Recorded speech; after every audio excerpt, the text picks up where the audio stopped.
A very good morning from Kyiv station, where my train, it's a really long train, we are in car number 14, which is the first one, is about to leave to the city of Kharkiv in the east of Ukraine.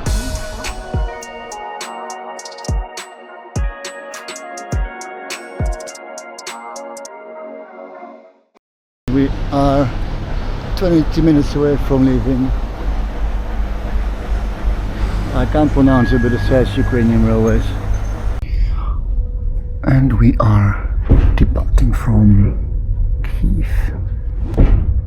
There will be quite some whispering in this video, as I had a roommate that was sleeping for most of the time when not drinking coffee. This train started in Przemyśl last evening, a border town in Poland. This train looks way better than the one I had coming from Warsaw. Today's trip on board the Ukrainian Railways number 73 train from Kyiv Passagierski to Kharkiv Passagierski is a daytime trip, but with the beds made as if it was a proper overnight sleeper train. The reason for this is that this train started its journey across the border in Poland last evening. We are basically doing the last 8 hours of this day-long trip.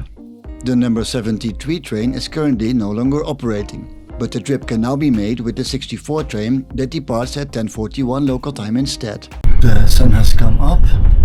My cabin is empty because my fellow passenger is about to get off the train.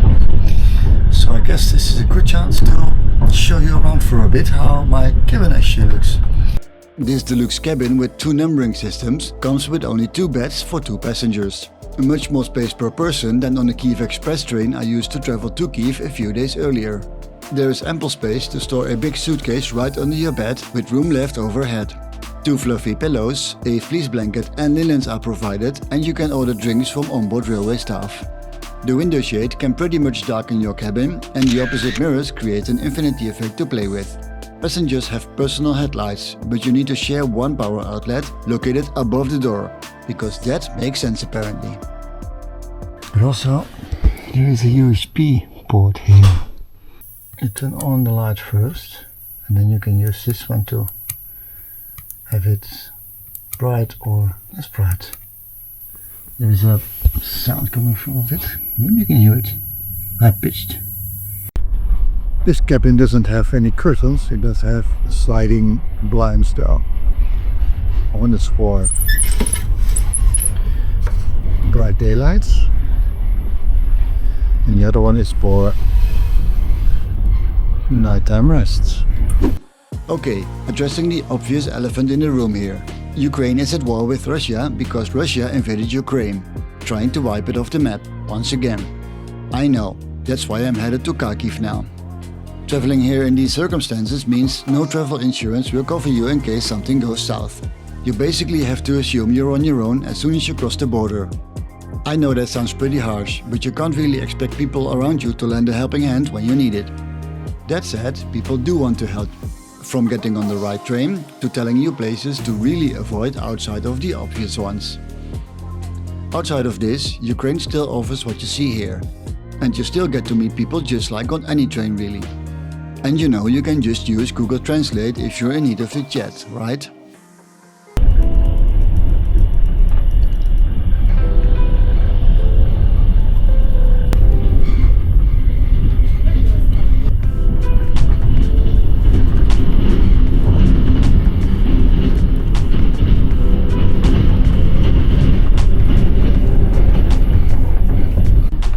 My first coffee on board the train. I arrived like this. It has this pouch with coffee,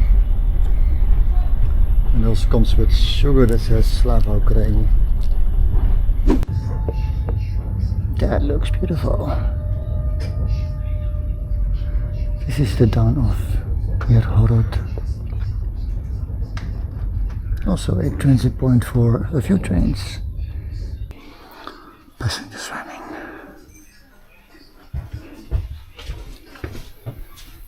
We are going to end up on this side. They could have gotten on the train and the first carriage and now walked through the train, but can you guess which one the emergency window is? Yeah, that's right. And this one with the There you're going around it instead of in front of it. I'm not going to walk through this train as it's 14 carriages. Also, most of them are berths like these. And I saw a lot of military personnel on this train as well, which I should not film. There currently is a red alert going on, basically from where we are all the way to the east. I didn't hear any alerts from outside. I just saw notifications on my app, which is always active. Let's discuss pricing a bit. The International Kyiv Express I took a few days before this trip cost me around €110. That's because it's an international train and railroad companies on both sides of the border have to earn from it. This fully domestic train in this two-person sleeper berth was only 1370 hryvnia, or some €29. Other fares on these trains are much cheaper, with seats on the train that depart shortly after midnight bringing you to Kharkiv for only around €5. Be reminded that there is zero catering on board of this train, so stock up on snacks or prepared meals before boarding, as stops are infrequent as you might not be able to buy something to eat along the way. Like at Myrhorod earlier, where there isn't really much outside of some railway offices and a waiting area. There is a toilet, of course. Let me open this window. I think that's broken, so you know. Tap over says don't dare to chill anything else than pee inside of the toilet. Over there.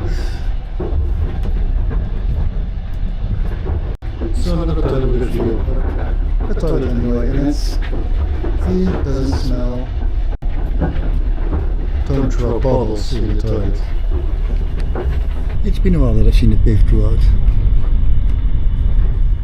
Outside that elephant in the room earlier, obviously I'm just a visitor to Ukraine. I can leave the country when I want, or I can decide not to travel somewhere if I think it's too dangerous.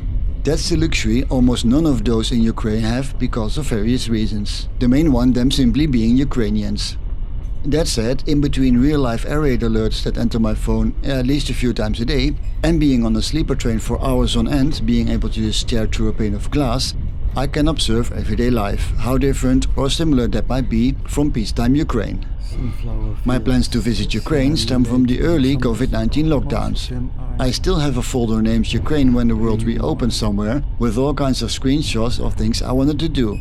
Number one on my list was visiting the Chernobyl exclusion zone. I never got to that as my travel plans were eventually drawn for April 2022. You all know what happened a few weeks before that. It's first world problems for sure, but sometimes it's good to try and just do what you want before it's too late.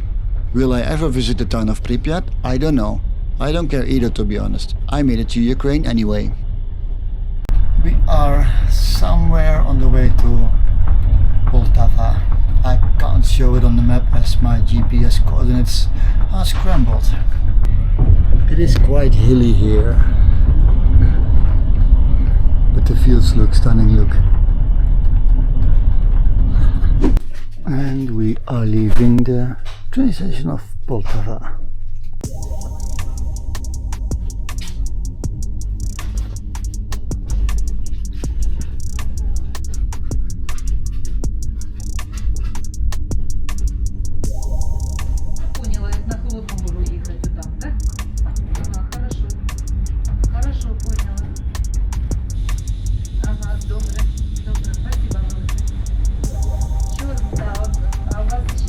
Ukraine and the Netherlands are very similar in land use. There is not much old growth forest left and you'll see farmland everywhere. Towards the east of Ukraine, this is no different. The nutrient-rich black soil that is so abundant here causes crops to grow very well. Obviously something Russia wants for itself. But the regions we traveled through today haven't been occupied by Russia since the fall of the Soviet Union, even though Russia has tried hard to conquer these fertile regions. Further to the east though, the parts that are currently occupied by Russia are of very limited use because of remnants of all kinds of weapons that are scattered through the landscape. Very hard to imagine what this population had to endure in the last almost 1300 days.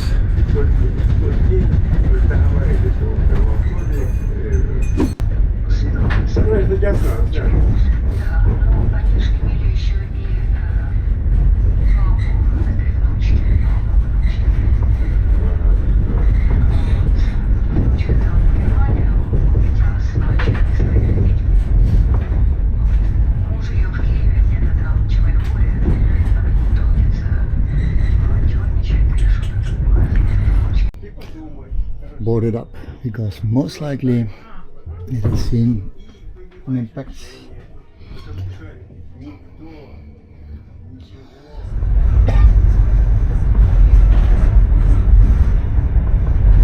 Even though it's war, railway staff can be seen working on tracks on various locations throughout the country. Railway maintenance is an ongoing affair anyway, let alone when the Russians are sending random missiles into train stations, tracks and trains.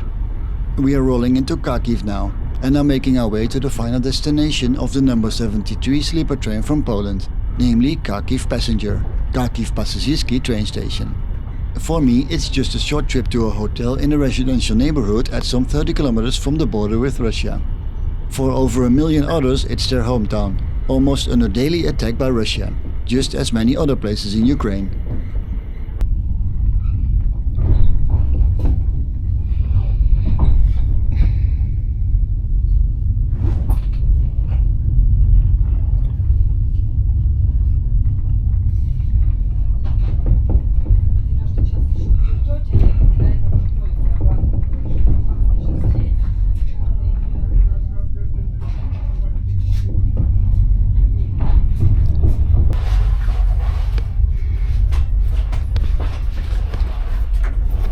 Many people waiting for their loved ones here.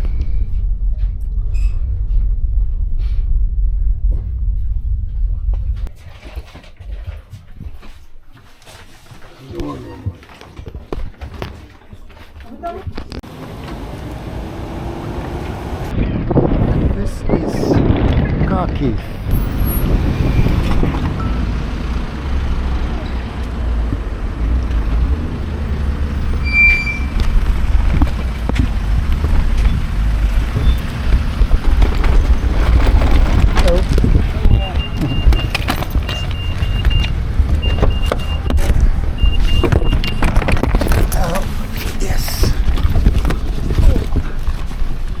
Okay, thank you. Ease of booking. I was able to book this ticket through the app of the Ukrainian Railways and paid with my credit card. The ticket is then stored in the app. It's been almost 6 months and the ticket is still fully accessible. The app can be somewhat fiddly to use for foreigners though. 4 stars. Level of comfort. Getting a bed on a daytime train is pretty sweet. The bedding itself isn't too firm and comes with fresh linen and a not too fluffy pillow. 4 stars. Time traveled. The almost 8-hour travel time isn't very bad in wartime Ukraine as airspace is closed so there are no flights. You can also take a bus but travel times aren't that much faster. 4 stars. Cleanliness. Though old, the car I was in was decently maintained with buttons, lights and radio working. As there is no onboard catering, people bring their own food and generally clean up after themselves too. 4 stars. Price comparison. The coupe I was in was the most expensive available on this train. There are rooms for 4 passengers with each their own bed, and then there are seats that are much cheaper than a regular bus ticket. For the space and quiet I got, the price was pretty okay. 5 stars. Meal service. No onboard catering, but tea and a few coffees available for relatively cheap prices. 1 star.